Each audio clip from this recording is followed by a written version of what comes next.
इस महीने में इस कदर पैसे की कीमत गिरती जाती है। क्या चीज? ये पैसे की कीमत गिरती जाती है इन्फ्लेशन की वजह से।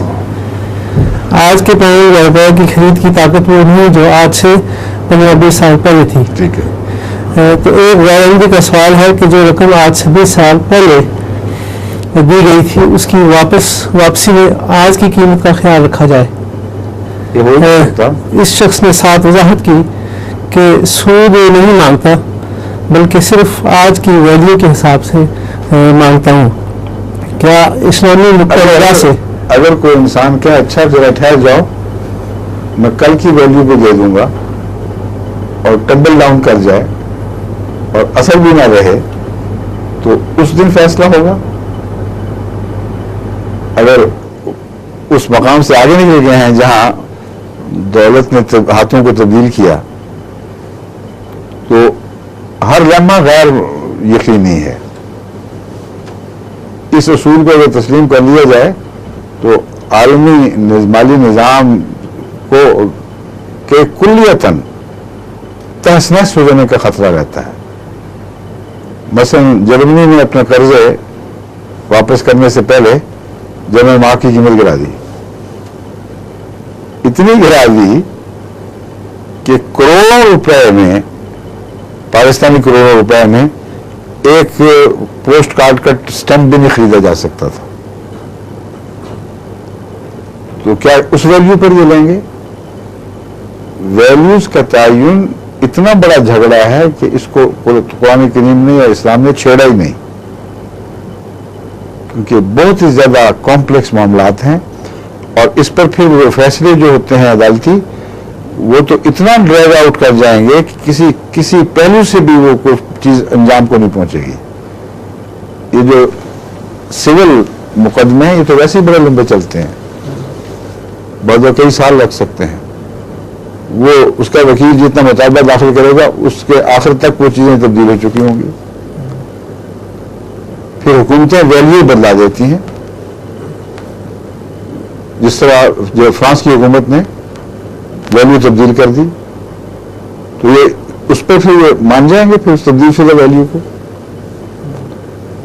ये तो इतना कॉम्प्लेक्स मामला है, इतना उलझा हुआ मामला है कि कोई बड़े से बड़ा इकोनॉमिस्ट भी इसका कोई हल तजवीज़ नहीं कर सकता, वरना ये अपने कर्जों में इन बातों को मौजूद रखते।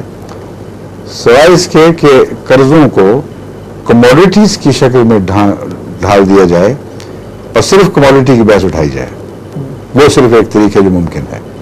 तो इस्लाम ने बॉर्डर को भी तरवीज दी है और कमोडिटी को इस्तेमाल करने में इस्लाम ने अवलीन तारीख इसकी गवाह है कि मुसलमानों में ये लेन देन कमोडिटीज पर भी चलता रहा है, उसमें वैल्यू नहीं फिर देखी जाती।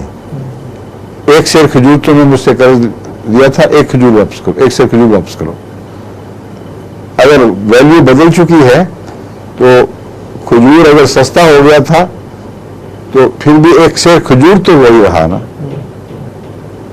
यानी वैल्यूज का सही तस्वुर बार्टर से पैदा होता है।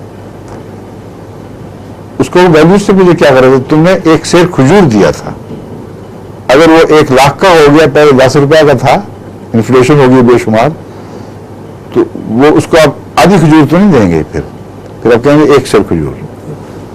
तो जिन लोगों को अपनी दौलत महफूज करने या यकीनी बनाने का शौक हो तो वो फिर वैल्यूज में तो सौदे कर ही नहीं सकते, क्योंकि वैल्यूज चेंज हो रही हैं। इसलिए अगर मकान दिया है तो क्या मुझे 10 साल के बाद मेरा मकान दो बस।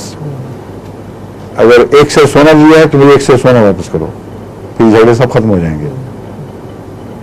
ठीक है। हाँ, वो हुजूर ये ट्रैक्टर की बात थी, वो ट्रैक्टर वो ये कह सकते हैं वो ट्रैक्टर जिसके लिए कीमत दी थी वो मुझे ट्रैक्टर दे।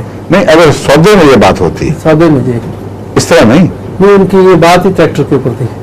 ट्रैक्टर पर हो बेशक, अगर ट्रैक्टर कर्ज दिया है तो ट्रैक्टर वापस होगा, उसके पैसे वापस नहीं होंगे।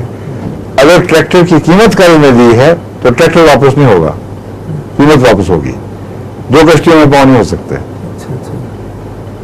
समझिए। आपको अभी है ना वक्त? 1 मिनट ऊपर हो गया। अच्छा जी, अब इजाजत चाहते हैं। ये वक्त बड़ा जल्दी गुजर जाता है, माशाल्लाह। अच्छा, वो आपने बात छेड़ दी, वरना कई पाकिस्तानी हिंदी बेचारे हैरान हो गए, हो क्या गया है, ये वो गरीब इंटरव्यू आई है, तो उनको तो पता चल जाएगा। और जैसे कि मैंने बयान किया है, बाकायदा पाकिस्तान में मुहिम के जरिए सारे पाकिस्तानी अखबारों को और दानिशवरों को बताना चाहिए कि ये किरदार है आपकी सहाफत का।